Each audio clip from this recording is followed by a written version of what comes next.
तुम्ही भूकंपग्रस्त आहात का? मग ही माहिती तुम्हाला नक्कीच फायदा देईल. पोलीस भरती 2025 मध्ये भूकंपग्रस्त उमेदवारांना 5% विशेष आरक्षण मिळतंय.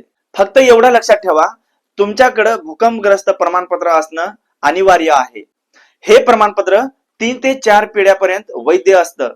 म्हणजे वडील आजोबा जर भूकंपग्रस्त असतील तर त्यांचा वारस याचा लाभ घेऊ शकतो. आता लागणारी याला मुख्य कागदपत्र: भूकंपग्रस्त प्रमाणपत्र, आधार कार्ड, वय अधिवास, जात प्रमाणपत्र, शाळा सोडल्याचा दाखला, शैक्षणिक गुणपत्रिका, चारित्र्य प्रमाणपत्र. आता यासाठी बेनिफिट काय असतो? भरतीमध्ये 5% आरक्षण, सरकारी नोकरीत प्राथमिकता, काही प्रकरणामध्ये प्रकल्पग्रस्त कोट्यात ही संधी मिळते.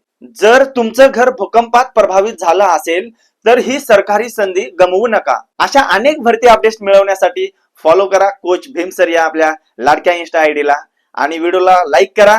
मित्रांनो, व्हिडिओ मित्रांपर्यंत शेअर करा. भेटूया आपण नेक्स्ट व्हिडिओ मध्ये. जय महाराष्ट्र.